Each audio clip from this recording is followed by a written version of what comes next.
L'événement qui a provoqué la Première Guerre mondiale est le meurtre de l'héritier du trône de l'Autriche-Hongrie. Le 28 juin 1914, l'archiduc Franz Ferdinand et sa femme ont été tués par coup de feu à Sarajevo, la capitale de la Bosnie. L'homme qui a exécuté les tirs était nommé Gavrilo Princip. Cet assassin et ses complices étaient des membres d'un mouvement plus large qui désirait la création d'une Yougoslavie indépendante en la séparant de l'Autriche-Hongrie. Déclenchant quelque chose de beaucoup plus important qu'on anticipait, l'assassinat de Ferdinand a initié une chaîne d'événements qui a mené à l'un des conflits les plus grands et les plus meurtriers de l'histoire du monde. Suivant la mort de l'archiduc, l'Autriche-Hongrie a émis un ultimatum à la Serbie. Insatisfait de la réponse, l'Autriche-Hongrie a déclaré la guerre à la Serbie le 28 juillet 1914, exactement un mois après l'assassinat. Si l'élément déclencheur du conflit est considéré par plusieurs comme étant l'assassinat de l'archiduc, il y avait plusieurs autres causes à long terme en jeu en Europe dans les années le précédent. Certains historiens ont identifié l'impérialisme comme étant une des causes principales de la Première Guerre mondiale. À travers le 19e siècle, des tensions entre les pouvoirs de l'Europe ont fait surface. Des nouvelles acquisitions de contrôle sur des ressources, des marchés et des peuples étrangers par la France, le Royaume-Uni et d'autres pays étaient la cause de ces tensions.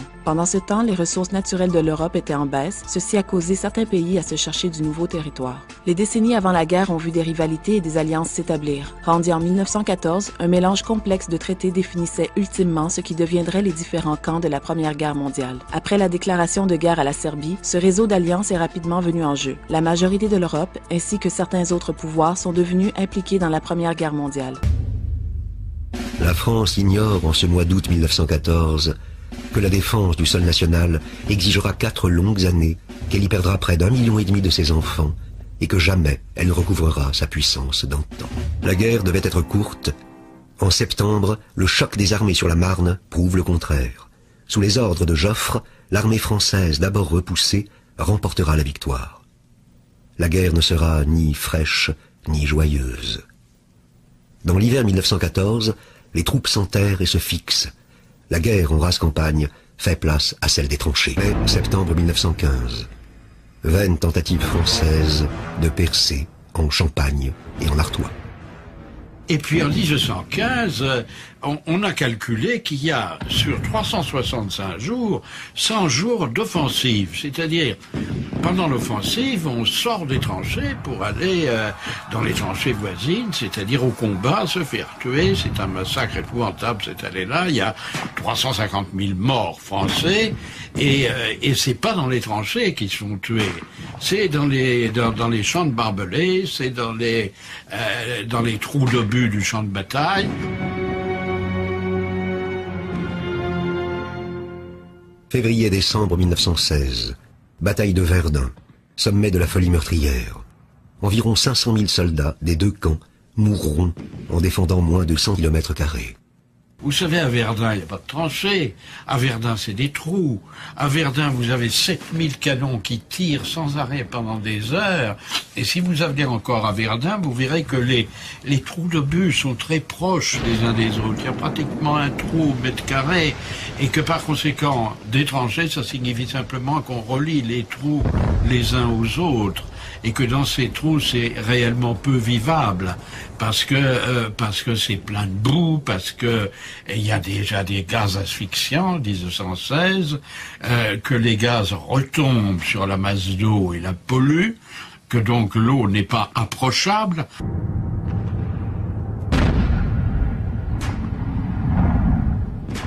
Juillet-octobre de cette même année 1916.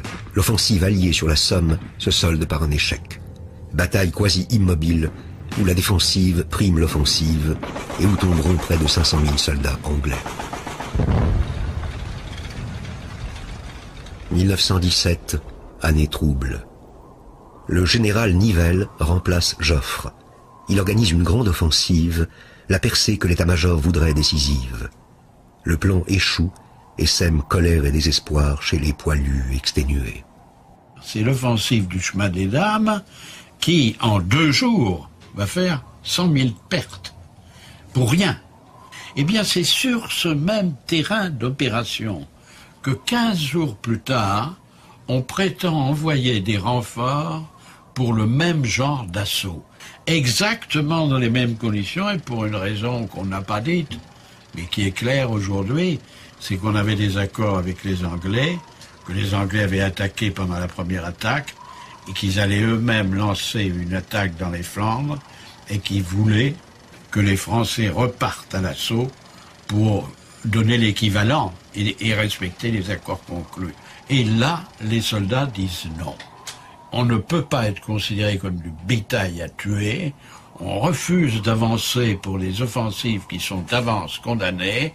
On veut être traité comme des citoyens soldats et non pas comme de la chair à canon. Et là se développent les mutineries. Pétain, le glorieux vainqueur de Verdun, succède à Nivelles. Il reprend en main l'armée française et arrête les offensives inutiles.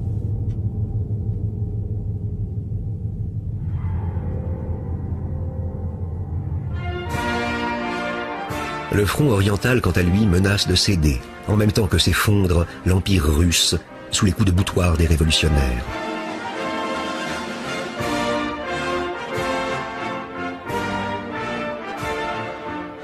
En mars, le tsar doit abdiquer. En novembre, les bolcheviks prennent le pouvoir.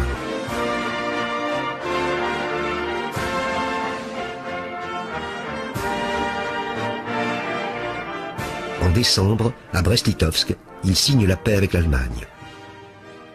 Une aubaine pour cette dernière qui peut reporter toutes ses forces sur le front ouest.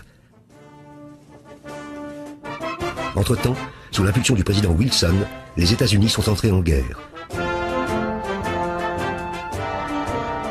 Un renfort économique et matériel salvateur, symbolisé par le débarquement en juin 17 à Saint-Nazaire des premiers soldats américains. Le redressement s'amorce.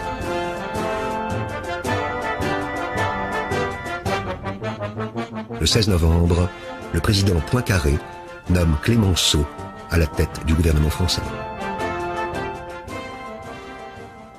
Le 14 avril 1918, un commandement unique interallié est confié à Foch.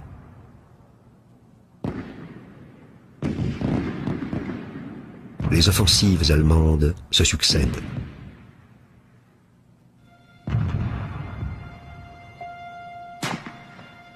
De juillet à septembre, Foch mène la contre-offensive en Champagne, en Picardie, de la Meuse à la mer.